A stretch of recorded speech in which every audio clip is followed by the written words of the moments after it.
Hello, everyone, and a warm welcome back to Researcher's Desk. This is our first seminar of this after the summer, the first of the autumn 2024 series. And it's an enormous pleasure to welcome Maya Sundsten from the International Cryosphere Climate Initiative.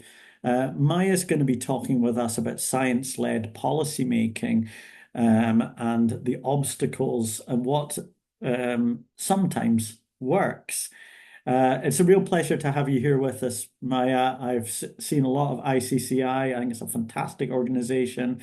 You're on the front line, among other places, the COP meetings, which is you're certainly I remember from the COP meetings, you guys are the voice of science in that arena, which is something to be enormously proud of. Maya, the floor is yours. I'm going to turn my own video off, but I'm in the background, and if anything goes kind of weird, just shout, and I will say if we don't hear you and everything. So a warm welcome, Maya. Do you want to share your screen with us? Thank you very much. Yes, I will. And please let me know if the Wi-Fi is bad. I can move position, but then it's very bad lighting. But I have a very cozy, dark chair next to the Wi-Fi router. I'll jump in straight away if there's any Wi-Fi problems. Great, thank you. So, science-led policymaking, the obstacles and what sometimes work. I'm the Nordic coordinator of ICCI.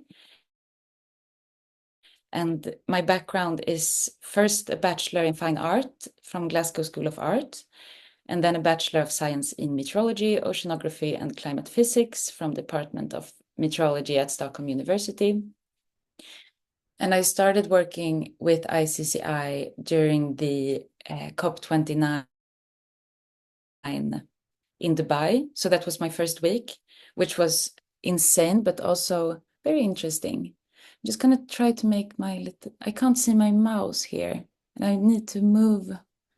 And Maya, we're actually you are breaking up a little bit, so maybe Okay, do move a bit closer to yeah, whatever your Wi-Fi thing is. let's see. Um,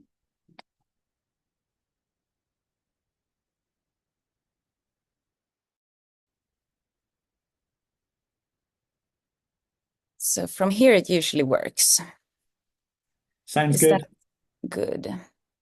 So say okay, do like that. Yes. So I started in Dubai at the COP29, and this talk, my plan is to talk about first the cryosphere and climate change, just very briefly, and then the UN climate change negotiation bodies and institutions, what we at ICCI do in these rooms, and then some results and what we should look forward to in the future. So ICCI is an NGO. It was started in 2010 by Pam Pearson, who is a diplomat from the US, but has worked in Sweden and Norway and all around the world. And Svante Bodin, who is former head of Miljödepartementet, Environment Department in Sweden. And he retired, so they decided to start this as after retirement activity. Ska se. So the cryosphere, I'm not sure how many people know the word. It's a term for the region of our globe which are covered in ice and snow, either seasonally or year-round. And at ICCI, we break this up into 5 focus areas. So we have the ice sheets and the sea ice, mountain glaciers and snow, permafrost, and polar oceans. And every different focus area has different risks attached to it when it comes to climate change. And of course, climate change is happening in the cryosphere or the Arctic faster and more dramatically than anywhere else on the Earth. So I know a lot of you are scientists, so I would just very quickly go through some of the science that we work with. Sea level rise, we do a lot of things with and communicate that risk. So a growing body of research confirms that 2 degrees above pre-industrial is insufficient to slow rates of global sea level rise. and only the low emission scenarios with temperatures peaking around 1.6 and leveling off below 1.5 avoid long-term acceleration of sea level rise. So we see these in the graphs, which is the blue lines there, you can see. Sea level continues to accelerate even after rate of warming slows down.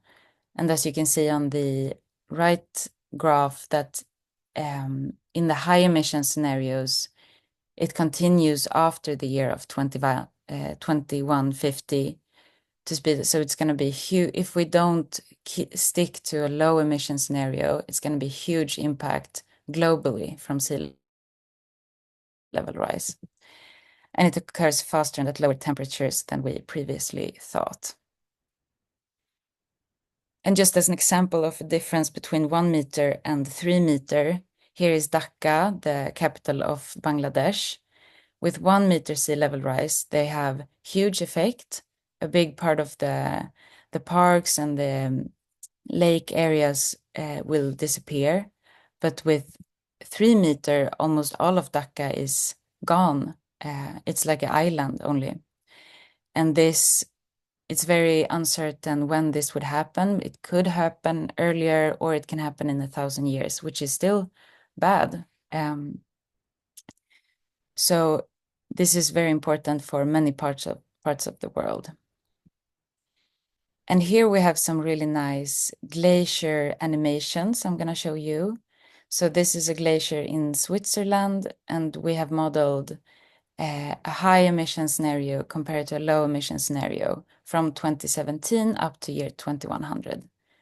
So we're going to look at them, and you can see already the high emission starts to decrease much faster. And at the end of the century, it's almost all of it is gone. So here we can compare the two different pictures. In the low emission scenario, the decrease slows down towards the end of the century, whereas in the high emission scenario, it disappears. And if you want to know more, we produce a report every year. We're working hard on the 2024 publication right now, so it should be printed before COP29. We call it State of the Cryosphere, and tagline, "We can't negotiate with a melting point of ice." Here we have some of the top scientists working with us to produce, not produce the science, but combine scientific reports into a policymaking relevant report that can be used for different government agencies for them to understand the urgency of this. So, how has climate policy been looking at the cryosphere? Traditionally, the cryosphere has been seen as an indicator or early warning of climate change, especially focusing on the impacts in the Arctic and mountain regions, as they already are warming much faster than the rest of the Earth. Then with AR5 and the special report on oceans and the cryosphere in 2019, the concerns regarding global feedbacks beginning to rise more. And even if policymakers still associate the cryosphere with polar and mountain impacts, the scientific community is focusing a lot on the threats, not only from within the cryosphere, but also from the cryosphere on the global systems. And these are irreversible and permanent on any human timescale. And right now, it's a huge need to motivate urgency alongside ambition to avoid overshoot and these largely irreversible impacts on many of different areas of the globe. The key science to policy forums where we work is, so the bodies are UNFCCC, where the Paris Agreement is. We have IPCC, this institution of academics and scientists. Then we have the Arctic Council, Antarctic Treaty System, and mountain partnerships like ICIMOD we work with. And the reports are, of course, IPCC reports, but there's also AMAP or Arctic Council reports, SCAR, which is Antarctica reports, and our own State of the Cryosphere report, which is very policy making relevant. And the meetings, of course, we have the COP, Conference of the Parties, which occurs at the end of every year. We also have the SB meetings in Bonn in Germany. They occur in early June every year, and they are focused on a lot on planning what to do at the COP conference. They're much smaller, and it's also very good to have a presence there because of the size and the planning, we can hopefully affect what will happen at the COP or what will be focused on at COP. Then we have Arctic Council meeting, Antarctic Treaty System meetings, and other meetings. And the participants are negotiators, which are the main characters. We have high-level government actors, such as ministers, observers, which we fall under the category, and then the general public can follow this through media outlets, but also through us observers reporting, which I think that's a really important aspect of being an observer at a UN event that is closed for the public. We have a big responsibility of reporting what happens. And so the COP is huge, and it's been growing every year. In Dubai, it was just insanely big with one blue zone. They have one blue zone that is closed for the public, where all of the exciting things happen. And then there is a even bigger green zone that's open to the public. But that in Dubai, it was like shows and concerts and sculptures. It was like a theme park with the theme climate change. It's a strange green zone. And here, just to have a scale of the size of COP, this big dome, that's like the small circle above the text. So this is the map of the blue zone, and all of the squares is like a big house with 3 stories and 4 entrances. So it took like 20 minutes to walk through this. It was really big and hard to get an overview of what was going on. But the heart of the conference is, of course, the negotiations. Some of them are open to us observers, and some are closed to everyone. They can be extremely dry, where just representatives of countries read different statements. They discuss what word to be used, what word to leave out. It's a very slow process, but it can also be exciting. And at the Bonn meeting, there was an argument. I think it went on for like 2 or 3 hours. They were supposed to talk about building materials, but they were just arguing about not moving forward. Every country was blaming the other countries and the other groups. And it was quite aggressive tone in that room. So it can heat up if you're lucky. It was really obvious how Saudi and China and the oil-producing countries were trying to stop any kind of progress, whereas the green transitioning countries, or like Europe and Canada, they were trying to move things forward. And then everyone was stuck in this argument. Nothing happened. So it can be frustrating. But ICCI, as an official observer at COP, we also had the opportunity to give an official side event. So what we do is we bring some of the top scientists to COP, and they can give presentations for negotiators and other high-level governmental agencies to attend. So they have very easy access to good scientists who know how to communicate the urgency of these matters.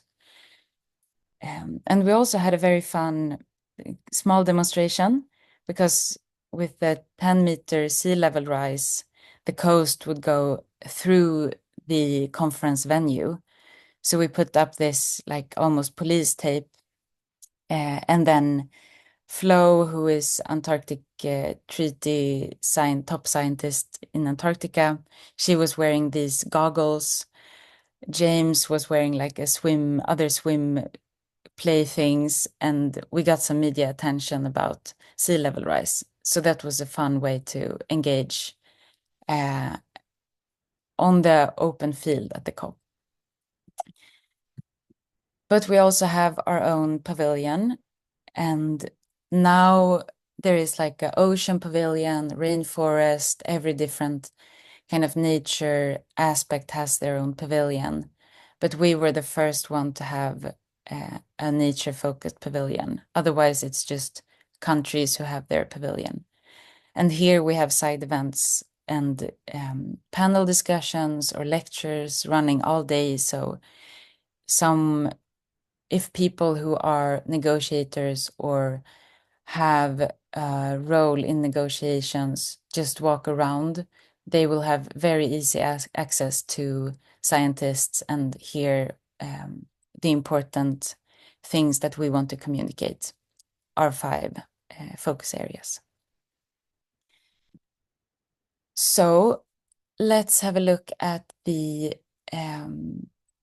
COP26 and then onwards. So COP26 in Glasgow had the Glasgow Pact. This was important because it was the first inclusion of the word cryosphere in any text, but it was just in the preamble, which is nice, but it's not actionable. For it to be actionable and have any weight to it, it needs to be in the operational text. But most importantly, the Glasgow Pact emphasized 1.5 degrees over 2 degrees. So quoting Paris Agreement, it's holding the increase in the global average temperature to well below 2 degrees above pre-industrial levels and pursuing efforts to limit the temperature increase to 1.5 degree above pre-industrial levels, recognizing that this would significantly reduce the risk and impact of climate change. And then in the Glasgow, the quote is, recognize that the impact of climate change will be much lower at the temperature increase of 1.5 compared to 2 degrees, and resolves to pursue effort to limit the temperature increase to 1.5. And this is important because it points to revisioning the needed ambition levels. The science has come a long way since the Paris Agreement, and we now know much more about the difference between 1.5 and 2 degrees. It's a quite big difference in the cryosphere world. And COP27, the Sharm el-Sheikh implementation plan. Here, the first inclusion of cryosphere concerns in operational text under the first section, Science and Urgency. So that's great. Quote, recognizes the impact of climate change on the cryosphere and the need to further understanding of these impacts, including of tipping points. There was also the inclusion in the preamble, which maintained the COP26 language, and inclusion in other tracks, especially research and systematic observation. And we helped to maintain the Glasgow benchmark on 1.5 degrees. And so this was important for, we opened for pre-sessional workshop on the cryosphere where all countries are invited, not just the countries who have cryosphere or ice and snow in them. But it also pointed to a more central place for the cryosphere in COP28. So we had a ball rolling and some momentum. So how did we do now? At COP28, there was a strong, because Dubai is oil producing region, and you could really tell at the COP that it was. So there was many people fighting to keep the line on the Glasgow Pact language and push for 2 degrees. And a lot of people wanted to push for 2 degrees instead of 1.5. There is an attitude to forget 1.5. It was actually 2 degrees that was important all along. We kind of already passed 1.5. However, it's very important to keep the focus on 1.5 degrees.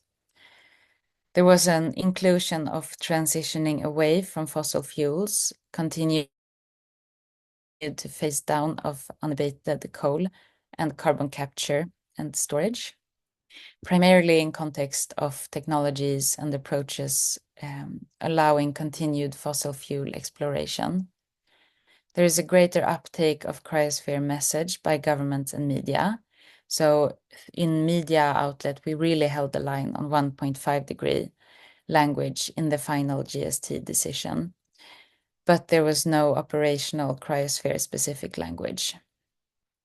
In the loss and damage section, there was a reference to slow onset events and low likelihood, high impact, which is Antarctic-based sea level rise. There was also a proposal for mountains and climate change technical dialogue at the SB meeting in June. This was probably a transcribation error. It was supposed to be mountains and cryosphere, but I guess the cryosphere is a hard word to know. Not many people know it, so mistakes happen, but it's sad. There was also a lot of sidelining of civil society, problems with leadership and the process, transparency issues, stuff like that. And the loss and damage fund pledges are important, but was somewhat sidelined by a mitigation push instead. But everything boils down to the actual CO2 concentration in the atmosphere. Signs of cryosphere stress and year-on-year CO2 levels continue to grow, and this is the only number that matters. So when we look for the future, COP29 in Baku in Azerbaijan and COP30 in Belém in Brazil. For COP29, Azerbaijan is also an oil-producing country, and you can tell we're in the planning stages of the Cryosphere Pavilion. And they've made it really hard for observers to be there. It's become crazy expensive to have a pavilion, so we had to downsize our pavilion from original normal size to something smaller, just because of the insane amount of money that they want. And then amount of badges for observers have also been reduced. So we're gonna have to struggle to make sure to take everyone in that we want to take into the conference. And Baku is entirely reliant on mountain water resources, so they should understand the urgency of mountains and snow and water resources through there. There is also going to be beginning discussions of NDCs. These are nationally determined contributions where nations send in proposals on how they're supposed to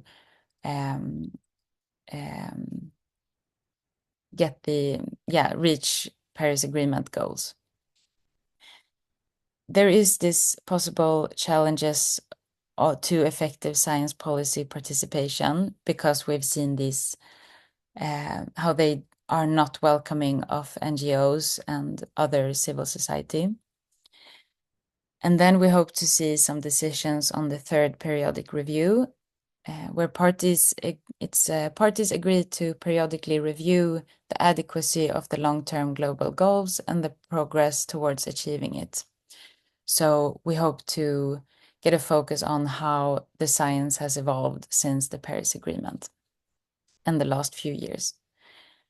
In COP30, it's going to be it's the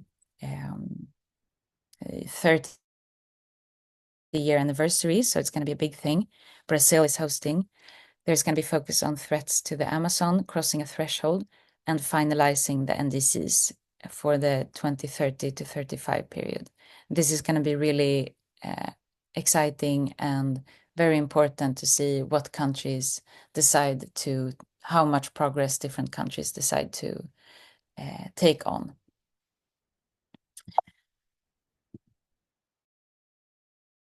And when we talk science to policymakers, some things that we think about is to be aware and respectful of competing urgencies. the cryosphere is not the only threatened theme or nature thing. There is so many different things like plastic in the ocean, biology, weather systems, everything is affected by climate change, and we're not the only one. So we need to communicate and work with other NGOs who work with these subjects.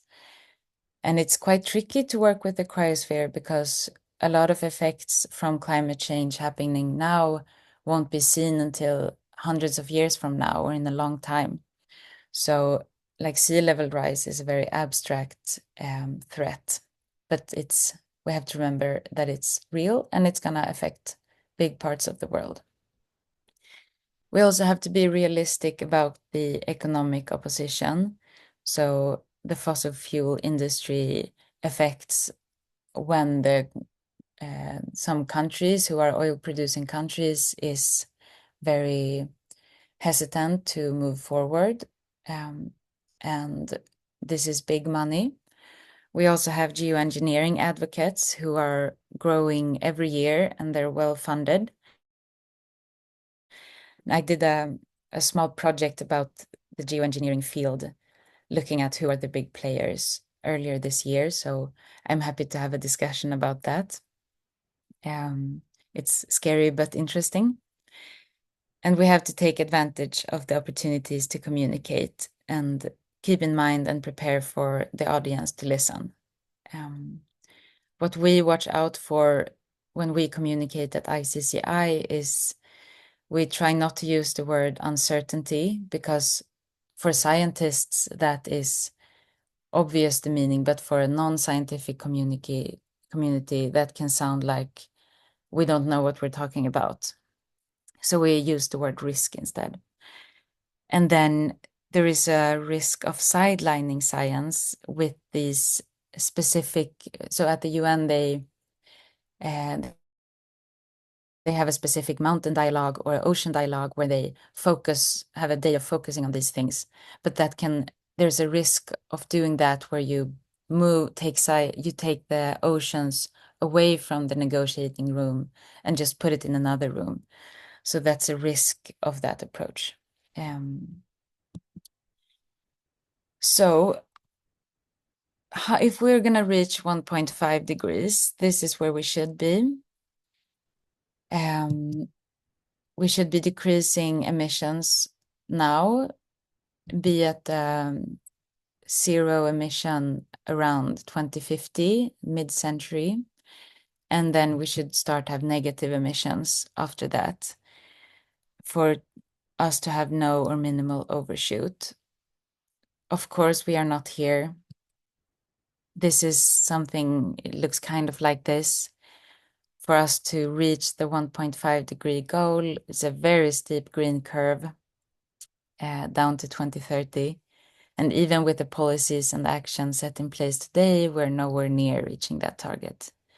And only sharp 1.5 degrees consistent emissions reduction can slow and limit rise of CO2 and its impact. But we're far off track.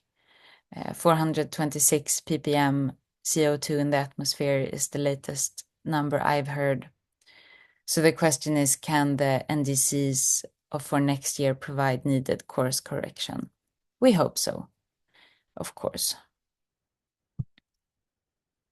So the key messages, our tagline, no negotiating with the melting point of ice. And this is really what it comes down to. We can't argue with the physical processes of the Earth. No matter what our intentions or thoughts are, what's matter is going to be the amount of CO2 in the atmosphere. We have to raise knowledge and awareness of the strong difference between 1.5 degrees and 2 degrees in terms of cryosphere impacts on the rest of the globe. And the implications of overshoot of Paris Agreement limits, global impacts of cryosphere change, including in regions seemingly far from the cryosphere, is very important that we have to raise awareness about. Overriding goal is to motivate urgent and ambitious climate action to avert most severe global consequences of cryosphere loss. And here again, we have our 5 dynamics and their related risks. So with permafrost, we have emissions of methane and other gases. Polar ice sheets is sea level rise, of course. Mountain glaciers and snow, we have water resources. The sea ice with the feedbacks and the albedo. And then polar ocean acidification with the warming and freshening and current disruptions. And we also have the tipping points where I circled in the ones that are cryosphere related. So we see many of them are. Some we're already crossing right now at 1.5 degree, reaching that, but others way down the line. And it's similar for coral reef and Amazonas. So, as the UN Secretary General Guterres said in Dubai, the only thing that is still lacking is political will. We have the geophysical feasibility, we have environmental and technological feasibility, we have economic feasibility too. The only thing that is missing is institutional and social cultural feasibility. And that's where people like us come in, where we can work together to further this fight. And I don't know if any of you signed this, but if you did, thank you. We had a Cryosphere call for action with the name list from Cryosphere scientists for COP28 with the tagline, Paris Agreement well below 2 degrees must now mean only one thing, 1.5 degrees alone, where we eventually got more than 1,000 scientists to sign the name list. And that's important. Thank you very much. And thank all of you for listening to this. Stay updated on our website if you want to. We have climate cryosphere capsules every Friday where we release the latest science and update you. And you will also be notified when the State of the Cryosphere Report 2024 comes out. Thank you. Thank you very much indeed, Maya, for that absolutely brilliant and insightful presentation. Super impressed with the work you guys are doing at ICCI. You are, as I say, having been to the COP once, you are the voice of reason in the COP meetings.